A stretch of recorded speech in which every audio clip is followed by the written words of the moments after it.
Estamos con el doctor Ernesto Sanz, que no es una figura más de la República Argentina, sino que yo creo que ha hecho una carrera política escalón por escalón, porque desde aquella presidencia de la Juventud Radical en su provincia natal, integrar el Consejo de la Magistratura, ex senador, tantos lugares, presidente de la UCR en su momento, y además artífice de un acuerdo que ha permitido que haya alternancia en la democracia de la República Argentina. Buenos días, Ernesto Sanz. ¿Qué tal, Patricia? Buenos días, un gusto, un placer estar conversando contigo. Gracias por el tiempo, porque sé que en estos momentos de plena campaña es sumamente difícil la agenda que tiene el doctor Sanz, así que gracias, Ernesto. No, por favor, un placer. Para comenzar, y vamos de lo mayor a lo menor, ha ocurrido acontecimientos en el mundo, como lo que ocurre en Kabul, los talibanes y demás. ¿Qué pasa en el contexto mundial en este momento, Ernesto? Bueno, creo que el mundo está muy convulsionado, no solamente por un efecto que es el efecto pandemia, que es global, como significa la propia palabra pandemia, y que ha insertado al mundo en un gran debate, la dicotomía o el dilema entre pandemia y economía, entre salud y economía, ha sido todo un tema para todos los países del mundo. No te olvides que hubo un momento el año pasado en donde el planeta estaba paralizado, y donde la actividad productiva del mundo se paralizó, y no todos los países han tenido ni las mismas razones para administrar la pandemia, ni las mismas fortalezas o espaldas para poder soportar esto. Y entonces esto ha sido un resabio que ha dejado mucha huella en muchos lugares del mundo. Los países de Latinoamérica son los más perjudicados porque han sido y son los más débiles, los que tienen menos fortaleza para soportar este parate económico. Bueno, la Argentina ni hablar, enseguida hablaremos de la Argentina, pero a nivel del mundo lo que digo es que las consecuencias económicas tienen directa relación con las cuestiones políticas. A ver, Estados Unidos no se retira solamente de Afganistán por razones geopolíticas que ya de por sí son muy graves. Fracasó todo el plan de Estados Unidos de tratar de modificar el esquema talibán o terrorista en Afganistán. No te olvides que Estados Unidos tomó la decisión de avanzar sobre Afganistán después del atentado a las Torres Gemelas hace ya 20 años. Han sido 20 años, te diría, de un fracaso geopolítico, pero también porque Estados Unidos hoy no está en condiciones de explicarle a sus conciudadanos todas estas operaciones que significan miles y miles y miles de millones de dólares. Lo mismo ocurre en otros lugares, salvando las distancias, en donde cada gobernante en cada lugar del planeta tiene que hoy explicarle a sus ciudadanos qué es lo que hace para protegerlos de la pandemia, que es un tema común a todos, pero también qué es lo que hace para tratar de mantener una vida económica normal, racional. Este es el gran desafío de los gobernantes en estos tiempos, y no todos reaccionan de la misma manera, ¿no? Bueno, el ejemplo es la Argentina, el mal ejemplo, digamos. Bueno, usted me lleva inmediatamente a analizar, por un lado, la obligación del Estado de proteger, ser árbitro neutral con respecto a sus ciudadanos, de cuidar sus ingresos y que todo el mundo pueda estar en un estado de bienestar y, en lo posible, cada uno desde el lugar donde está socioeconómicamente, elevar un escalón. Sería el ideal, o más si se pudiera. Pero acá surge un choque entre este pretendido cuidado, entre los derechos humanos y hasta dónde un país puede o no intervenir en asuntos internos de otro pueblo, ¿no? Cuando los derechos humanos están en juego. ¿Cómo ve usted esta situación?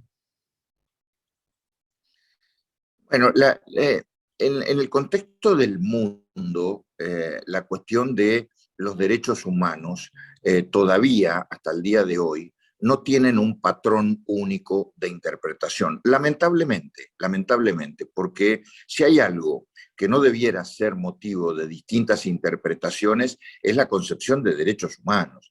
Y además, ¿qué inclusión hacemos de los derechos humanos?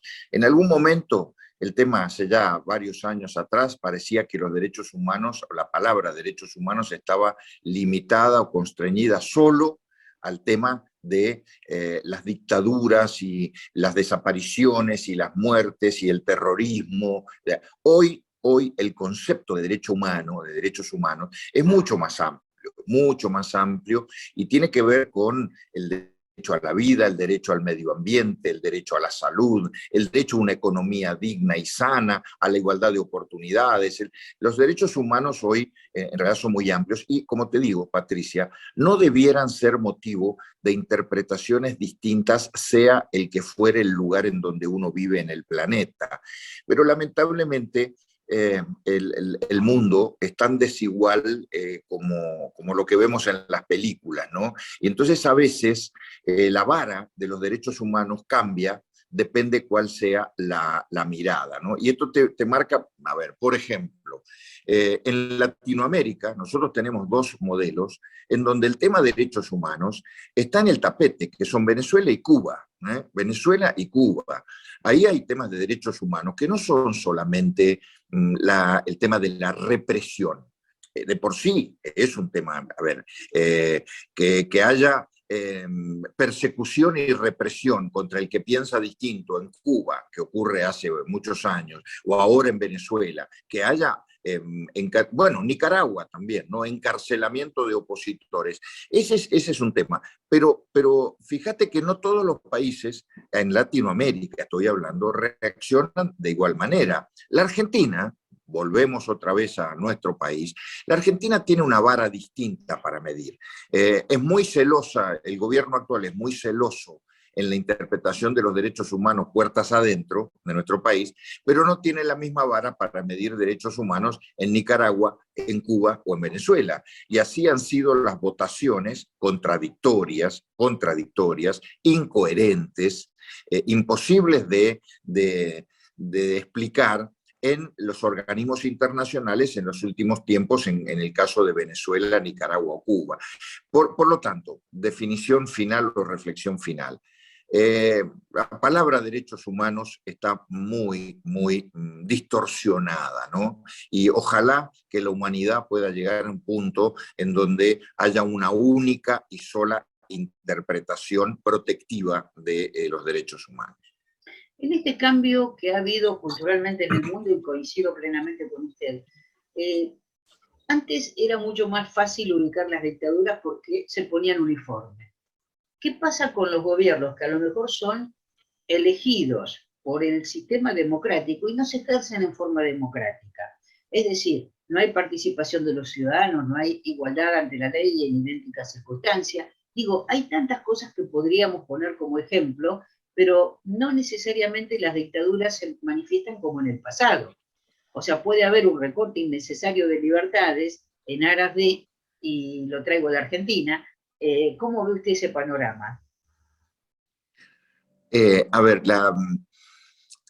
la dicotomía entre libertad y seguridad, libertad y orden, la dicotomía también que se ha dado aquí en estos tiempos entre salud y libertades. Fíjate, un tema que nosotros nunca pensamos que en materia de discusión de libertades íbamos a incorporar el tema de la salud, porque claro, nunca nos imaginamos una pandemia como esta, ¿no?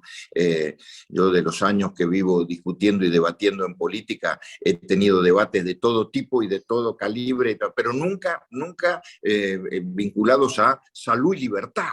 Una cosa increíble, o salud y derechos humanos. Bueno, ahora, hay una palabra, Patricia, que para mí es clave en la interpretación de todas estas tensiones, ¿no? Entre orden y libertad, salud y libertad.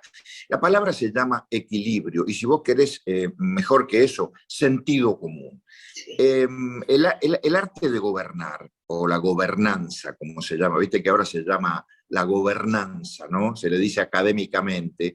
La gobernanza requiere para los gobernantes, entre tantas virtudes o entre tantas habilidades, hay una que es la más difícil y que no se enseña en las universidades, que es la del sentido común y el equilibrio, ¿no? El sentido del equilibrio.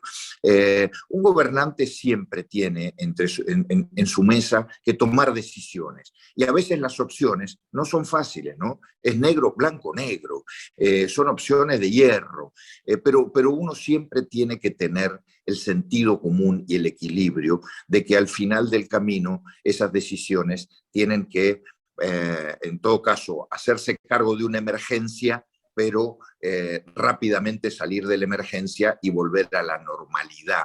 En la Argentina, y otra vez volvemos al ejemplo nuestro, la Argentina costó mucho en este año y medio vincular la variante salud con otras dos variantes. La variante libertad física, personal, y la variante economía.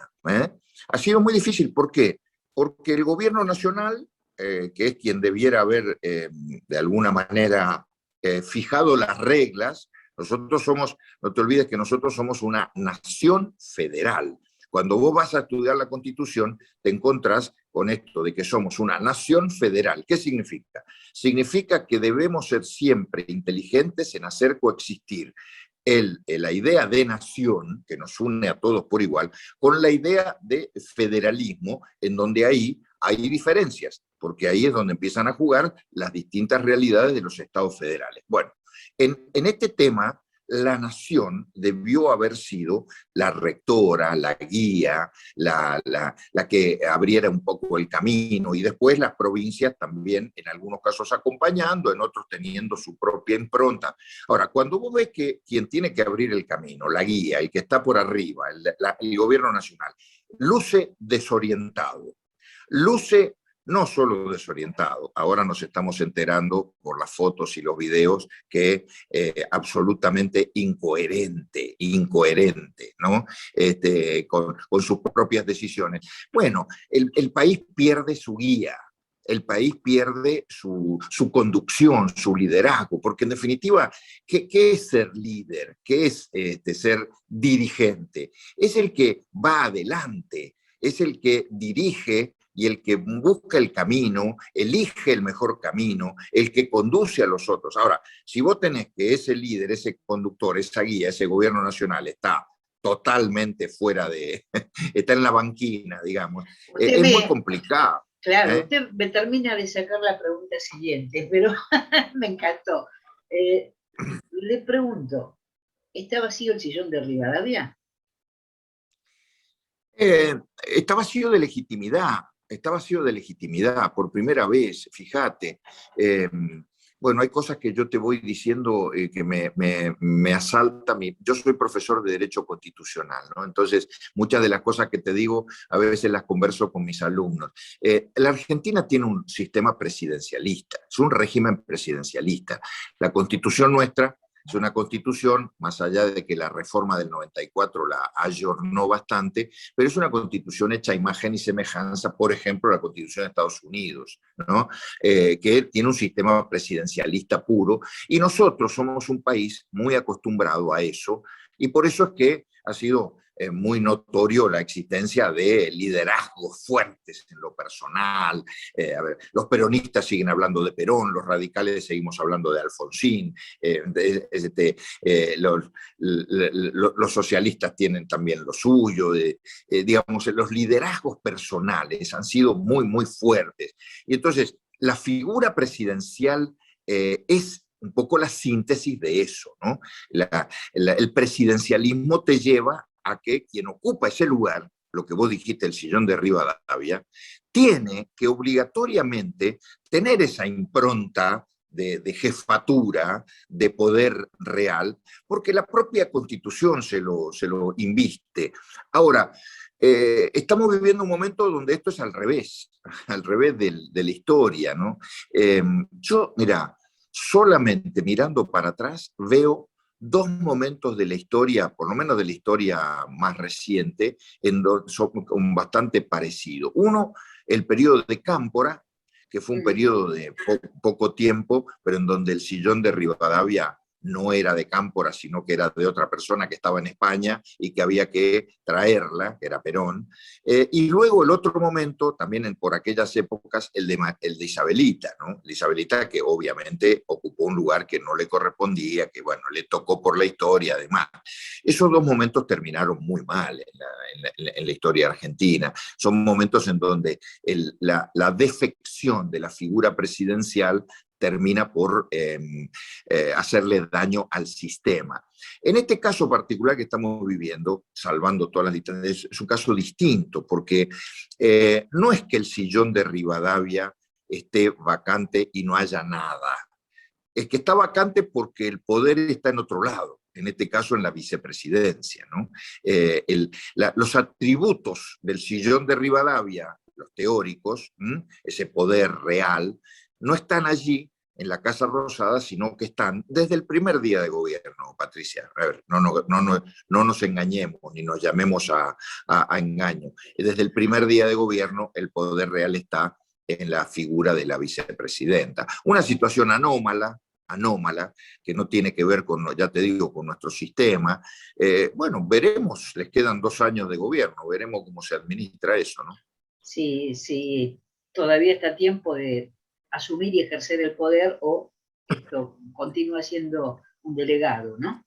Mira, yo creo que después de ya voy a una cuestión muy puntual y muy coyuntural, después de todo lo que ha pasado en estos últimos días y después de esa caída abrupta de la legitimidad de la figura presidencial y de esa indignación colectiva que hay, le va a ser muy difícil al presidente recuperar prestigio personal, ¿no? Y en todo caso va a ser más patente cada día esta dicotomía de poder o este comando o doble comando, que ni siquiera es doble comando, ¿no? El comando único en manos de la vicepresidenta.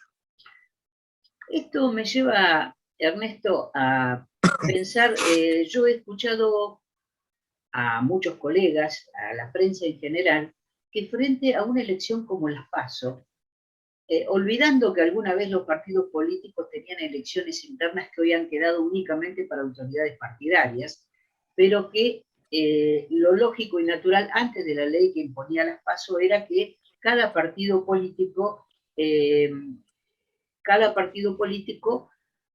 eligiera su propia lista de candidatos y fuera a una elección general con lo que consideraban sus afiliados. Hoy, con las PASO, cualquier persona vota en cualquier partido el candidato que le parece más oportuno.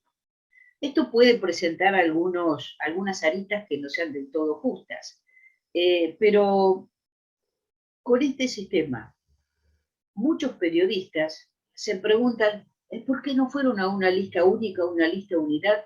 Y de pronto me da la sensación que como ciudadanos, ya no como periodistas, hemos perdido el ejercicio de elegir nuestros propios representantes. De que algunos periodistas se asustan porque haya paso, porque gente que está en un mismo frente tenga una visión, un proyecto, y que después puedan trabajar juntos de acuerdo a lo que mandantes y mandatarios hayan decidido con el voto, ¿no? ¿Cómo ve usted esto? Me encanta tu reflexión y me encanta que podamos discutirlo, porque a mí me pasa lo mismo que a vos. Yo, además, tengo alguna palabra autorizada, porque la ley de las PASO tocó la discusión en el Congreso cuando yo era senador, así que yo discutí y participé en ese debate, y a mí me pareció siempre, y me sigue pareciendo, que las PASO son un salto cualitativo en la democracia argentina y son un aporte a la mejor ciudadanía. Es decir, que deja de lado lo que opinan los periodistas, pero los ciudadanos debieran sentirse agradecidos y felices con las PASO. ¿Por qué? Porque se los está invitando democráticamente a participar en la selección de los candidatos, no solo de las personas o de las caritas, sino de las ideas, de las propuestas, de los programas dentro de los partidos y de las coaliciones, para que de esa manera, luego en la elección general, el salto cualitativo indique que tengamos los mejores candidatos, las mejores ideas, los mejores programas, las mejores propuestas. Yo cuando escucho, y veo que coincidimos y me pasa lo mismo que a vos, escucho a muchos colegas tuyos y a mucha gente en general, pero las PASO. No, no, no, no. Las PASO son buenas, necesarias. Lo que ha ocurrido en la Argentina es que durante muchos años hemos desnaturalizado a las PASO y entonces nos esforzábamos por llegar al momento de las PASO a las trompadas para conseguir lista única, lista de unidad, cuando en realidad las PASO son para conseguir la mejor lista de unidad al final del camino, pero con la ayuda de los ciudadanos que voten. Es que el verdadero principio de la representación, claro, o sea, claro, no, yo digo siempre que la gente no, obviamente no diferencian entre lo que es un delegado y un representante, ¿no es cierto? Y claro, bueno, tenemos en la presidencia un ejemplo de una delegación, por ejemplo, y ya no de un representante. Perdone que vuelva al mismo tema. No, pero... no, pero si en el año 2019, dentro del Frente de Todos, hubiera habido una PASO para elegir candidato a presidente, no hubiera ganado nunca Alberto Fernández, hubiera ganado Cristina Fernández de Kirchner. Y hubiéramos tenido de arranque un baño de realidad, un baño de realismo, digamos, ¿no es cierto? Desaparecía el camaleón. Claro, ahora tenemos, como vos decís, una delegación que está saliendo, les está saliendo muy mal a ellos y lamentablemente le está costando mucho a la Argentina. Pero vuelvo al punto. Felizmente, en esta ocasión, en el año 2021, muchas agrupaciones políticas, no solamente Juntos por el Cambio, también ha ocurrido en algunas otras, han entendido el valor de las primarias. El caso emblemático de Juntos por el Cambio es la provincia tuya, la provincia de Buenos Aires, en donde a mí no me cabe duda que, fíjate, en un primer momento habían voces que se levantaban contra la posibilidad de la primaria entre Manes y Santilli. No, que se va a romper Juntos por el Cambio, no, que se van a dividir, no, que se van a pelear, no, por favor, la unidad, la unidad, la unidad. Es más, había dirigentes dentro del sector que se ofrecían como prenda de unidad para encabezar las listas, ¿no?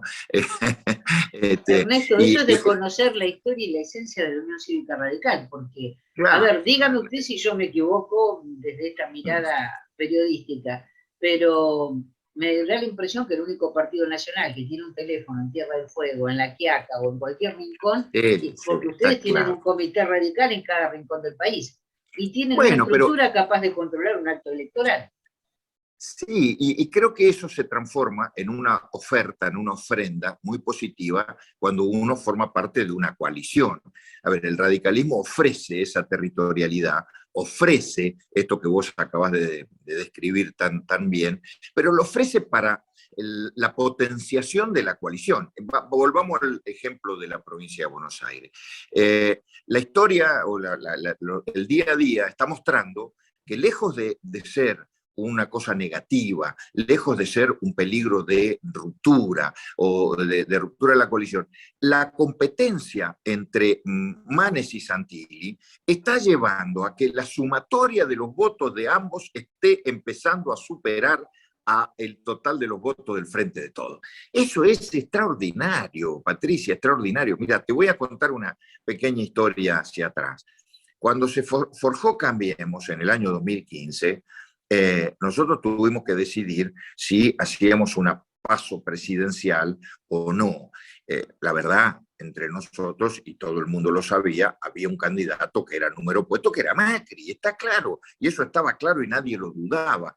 Pero nosotros, digo nosotros, en el caso del radicalismo, y eso fue un mérito nuestro, luego se plegó Carrió a esto, le dijimos a Macri, mira, tenemos que hacer una PASO. Aunque vos seas al final el ganador, tenemos que hacer una PASO para legitimarte, pero además para que la noche de las PASO, la sumatoria entre las tres boletas, la de Carrió, la de Macri, la de Sanz, llegue al número mágico de 30 puntos. ¿Por qué?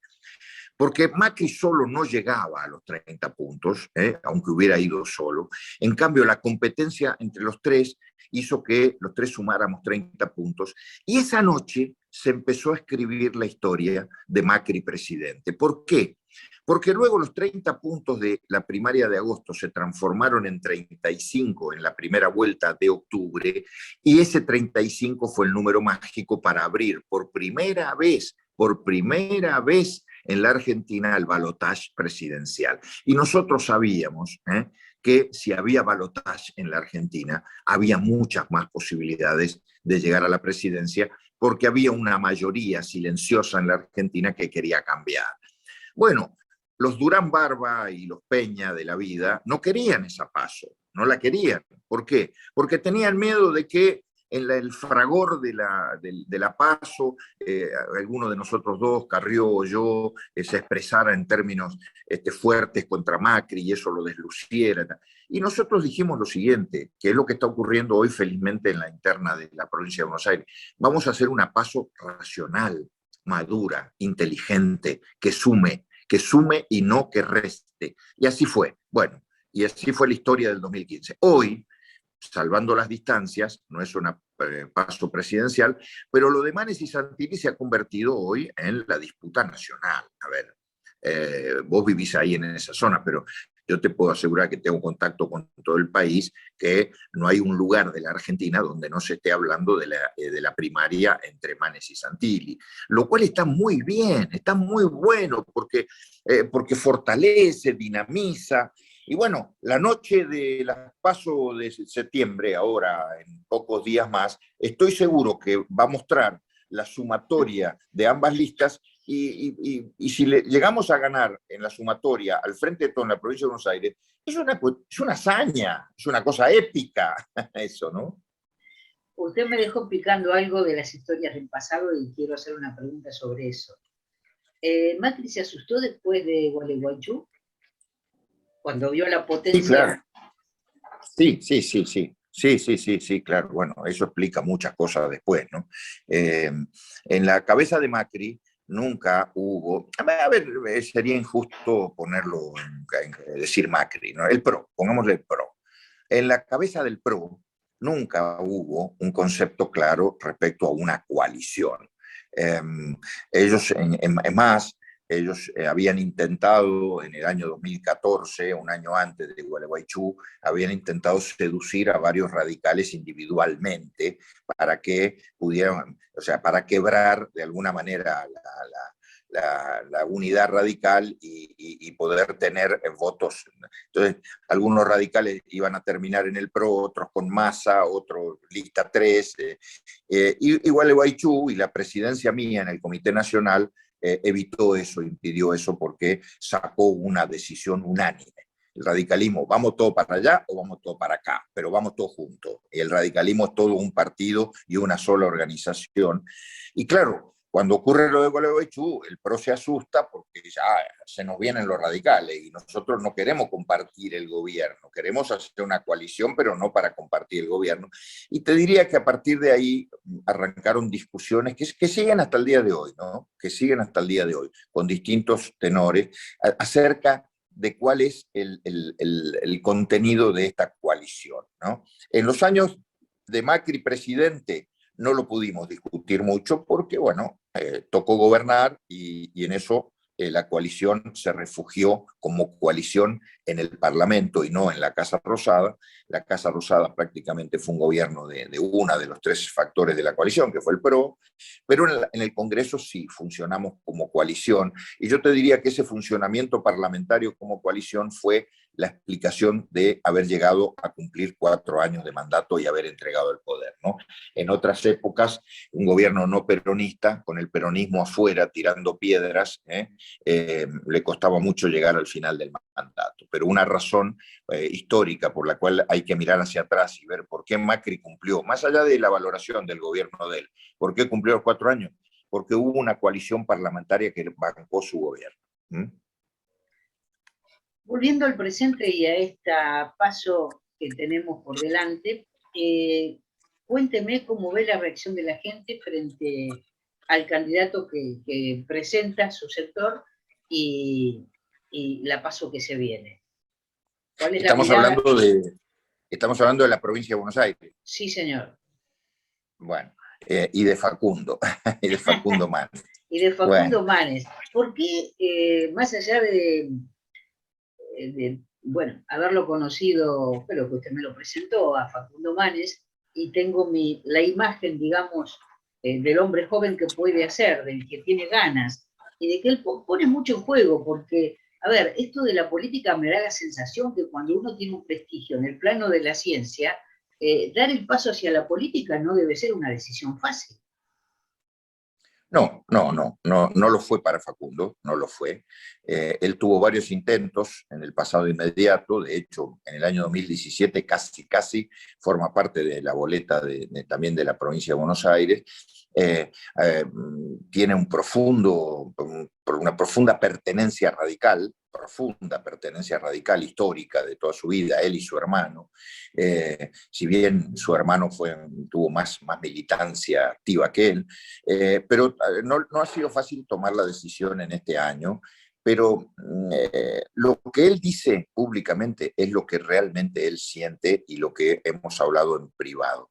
A él le duele mucho esta Argentina del presente, como nos duele a todos, pero a un tipo como él, que está en la actividad privada, que tiene éxito, prestigio, que viaja por el mundo, que tiene contacto con todo el mundo, que, digamos, él no puede dormir tranquilo a la noche pensando que todo ese éxito, toda esa, digamos, su vida personal y la de su familia está inserta en el medio de un país que está transitando hacia el precipicio, ¿no? Un país que va en una decadencia feroz, donde cada día hay más mediocridad, cada día hay más pobreza, cada día hay más decadencia moral, cada día hay más huida de los chicos jóvenes, bueno, todo lo que sabemos de la Argentina. Entonces, llegado a ese punto, Facundo se preguntó si no era el momento para aportar, desde luego, aportar humildemente, no con la omnipotencia de creerse que él va a salvar a la Argentina, porque él mismo lo dice,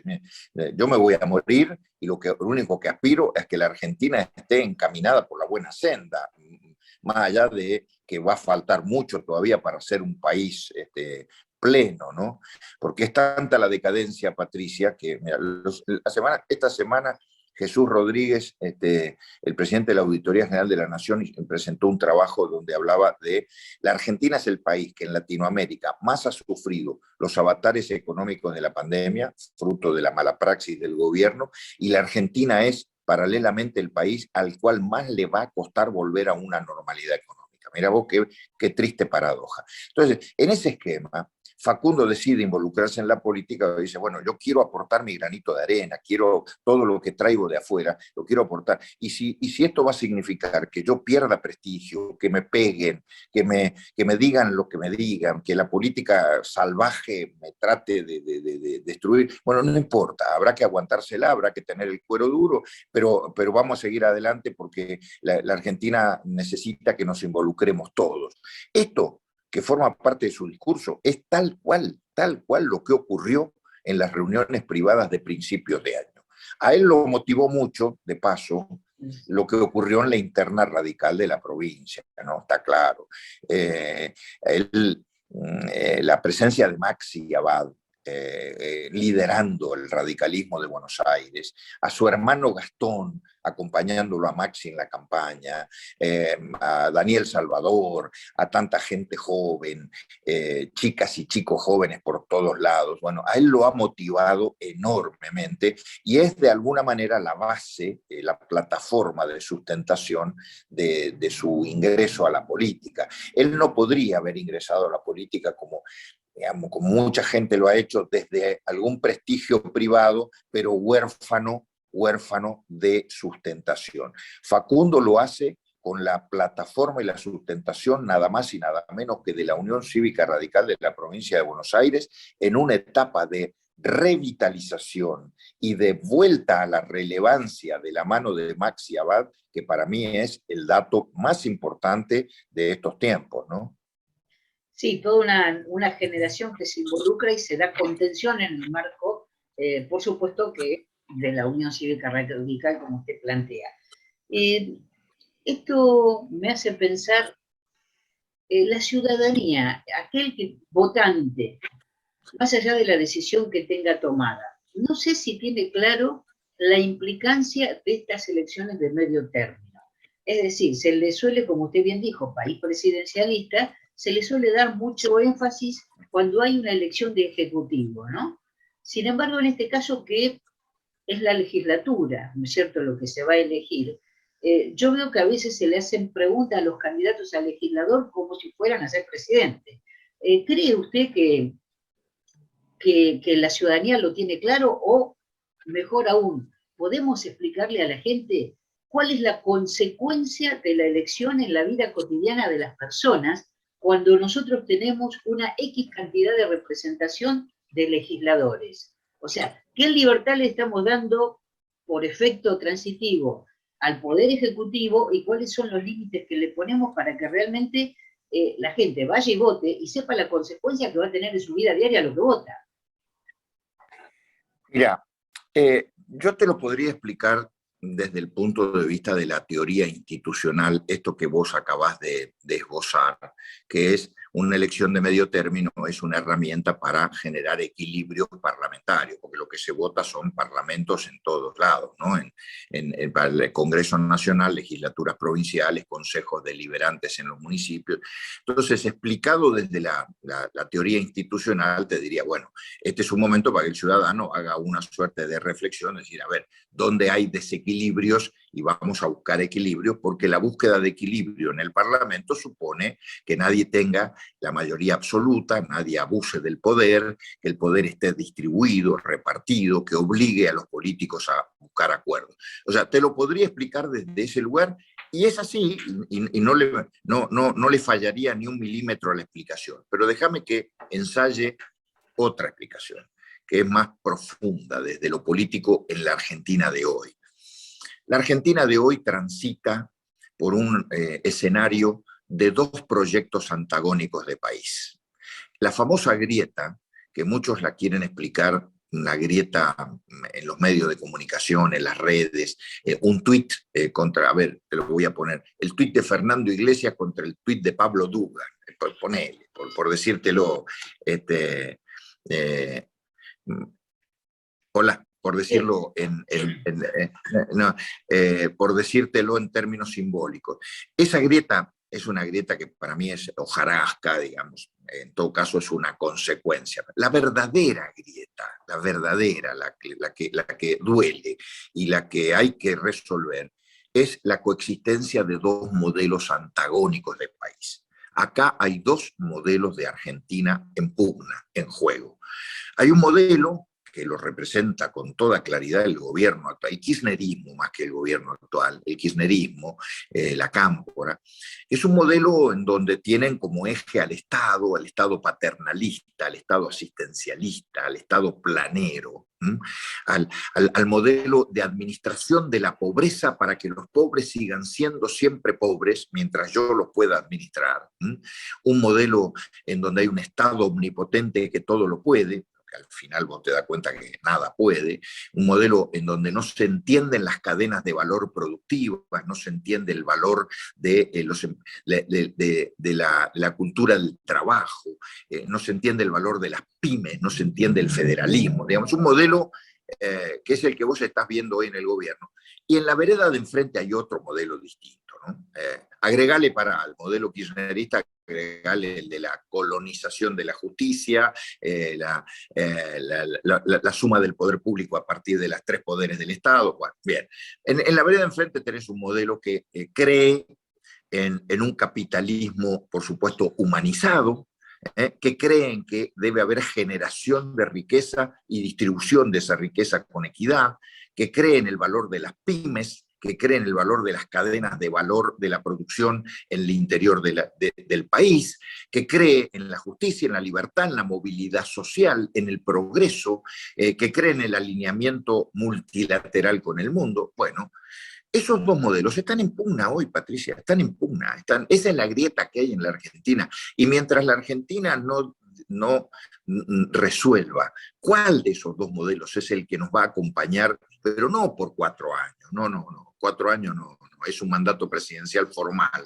No, ¿cuál de los dos modelos nos va a acompañar por mucho tiempo? Por mucho tiempo, mientras no resolvamos eso, las elecciones van a ser algo que pasa mientras nosotros estamos mirando otra cosa, ¿no? Entonces, yo le diría al ciudadano común, utilicemos en el buen sentido, aprovechemos, disfrutemos de esta elección de medio término, no solamente para mirar la cuestión legislativa, quiénes pueden ser los mejores legisladores, que eso desde luego es importantísimo. También usémosla para definir qué modelo de país queremos para la Argentina, ¿no? Ernesto, sabemos que está con poco tiempo, que está muy atareado en plena campaña, sí, así que le agradecemos profundamente, pero ¿me permite una última pregunta? Sí, cómo no. Sabemos que los políticos no se retiran. ¿O me equivoco? No, a ver, yo me retiré de la función pública, jamás de la política, ¿no? Jamás. Y de hecho, ahora te estoy dejando porque recién me entró un llamado de una radio que ya tengo que atender, donde me han asignado desde el comando Manes, Maxi Abad, me asignó, mi tarea militante es de atender 5 o 6 radios de la provincia de Buenos Aires por día. Como estoy en Mendoza, ahora, me alejé de la función pública, te digo, y no de la militancia política. Y voy a seguir estando en política ayudando a mis amigos por todos lados. Y si algún día, te lo dejo ahí de sobrepique al final, y si algún día mi partido llega al gobierno nacional, pero llega para protagonizar y me necesita en algo, bueno, pues voy a estar. Digamos que esto lo podemos guardar entonces para 2 años más. Qué buena despedida. Muchas gracias. Me haces emocionar. Te agradezco mucho, Patricia. No, gracias a usted y los últimos 30 segundos, la cámara es suya, hable no conmigo sino con la gente, ¿por qué tiene que votar a Facundo Manes? Bueno, sí, hay que votarlo a Manes, porque es algo nuevo, fresco, distinto, transparente, es una puerta que se abre y que muestra la luz al final del camino, con humildad, sin sentir que puede salvar a la Argentina no necesita salvadores, porque no los hay, ni magos, porque no los hay. Necesita gente común y corriente, pero que tenga atributos y tenga calidades para sacarnos de esta decadencia. Facundo ha dejado los honores de su vida privada y la tranquilidad de su vida privada para apostar a la sana y a la buena política, y creo que es una buena razón para poder votar a su lista. Bueno, un cariño grande, Patricia, para todos. Un abrazo fuerte y gracias por el tiempo.